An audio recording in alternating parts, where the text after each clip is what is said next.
voyelles et consonnes turques. Alors, commençons avec le voyelle turc qu'on appelle en turc unulaire.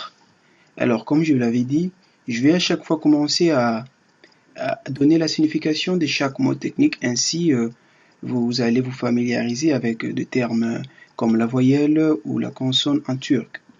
Alors, il faut savoir que l'alphabet turc comprend au total 8 voyelles, que vous voyez notamment A, E, I, O, E, U, ainsi que U. Alors, ces voyelles sont subdivisées en deux groupes. Essayons de voir encore ces deux groupes en détail. Ce sont le voyelle à son épais. Alors, les voyelles sont divisées en deux groupes qui sont le voyelle à son épais, qu'on appelle en turc kalın ünlüler, ainsi que le voyelle à son mince, qu'on appelle communément en turc ince ünlüler. Alors, essayons de voir un peu en détail en quoi consistent ces voyelles à son épais et ces voyelles à son mince. Alors, commençons avec le voyelle à son épais, qu'on appelle kalın ünlüler.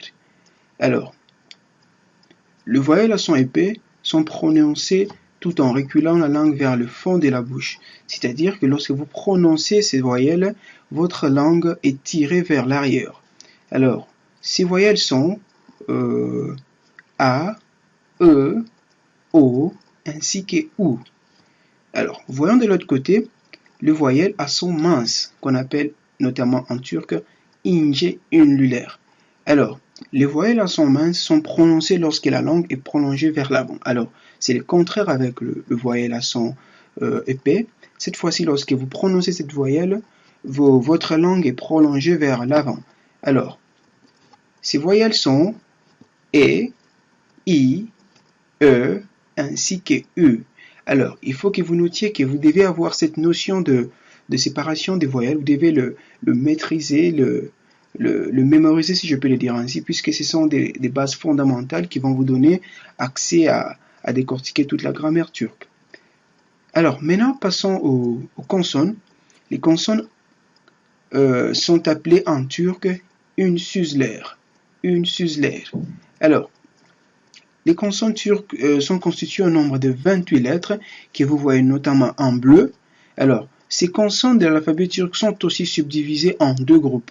Alors, ces groupes sont les consonnes dures, qu'on appelle sert ünsüzler. Alors, voyons voir, ces consonnes dures sont ç, f, h, k, p, c, ş, t. Alors, nous avons encore un deuxième groupe qui est le consonne molle, qu'on appelle en turc yumuşak ünsüzler. Alors, essayons de le voir. Ce sont B, C, D, G, yumuşak G, J, L, M, N, R, V, Y, ainsi que Z. Alors, une fois encore pour ces consonnes, vous devez les maîtriser. Si c'est possible, vous posez la vidéo, vous les écrivez quelque part et vous les répétez afin que vous puissiez le mémoriser. Alors, nous passons à notre point qui est la notion de syllabes, qui est aussi une notion trop importante que vous devez connaître, puisque dans la grammaire turque, vous devez avoir la maîtrise de cette notion des syllabes pour enfin commencer à appliquer la grammaire et les accords en turc. Alors, comme vous le savez déjà normalement, une syllabe est un son ou un groupe de sons produits avec le mouvement de la bouche. Alors, une syllabe est toujours constituée d'une seule voyelle. Essayons de voir un peu ça en illustrant avec des exemples. Par exemple, nous avons sınıf, qui veut dire classe en français. Si nous voulons le subdiviser en syllabes, nous aurons sınıf. Pourquoi? Puisque dans ces mots sınıf, nous avons deux voyelles qui sont E. Alors, dans chaque syllabe doit contenir une seule voyelle. Alors, nous avons sınıf. Essayons de voir un autre exemple. Öğrenci. Öğrenci signifie étudiant ou encore élève en français.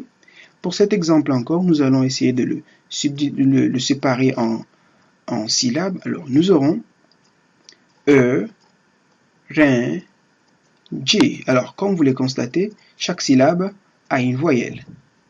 Alors, il faut aussi que vous notiez que dans certains mots, une syllabe peut être le son d'une voyelle. Alors, qu'est-ce que ça veut dire? comme dans l'exemple usum, usum qui signifie le raisin. Alors, ici, nous constatons que le U est une seule voyelle, alors pour lui seul, il constitue une voyelle. Voyons encore un autre exemple qui est okul. Okul qui signifie école, là c'est encore familier avec le français, okul, école, c'est un peu plus proche. Alors dans okul, vous constatez que la première syllabe est O. Alors celle O qui est une seule voyelle, elle constitue une seule syllabe. Alors, voyons voir encore. Il y a encore une notion qui dit qu'un mot constitué d'une seule voyelle représente une syllabe.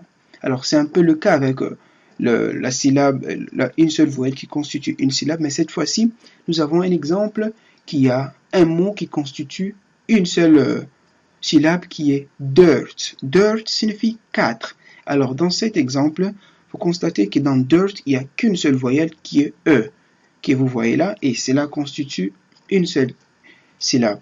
Nous avons encore gun. Gun signifie jour. Alors dans gun aussi également, nous avons gun qui constitue une seule voyelle, une seule syllabe parce qu'elle contient une seule voyelle qui est E.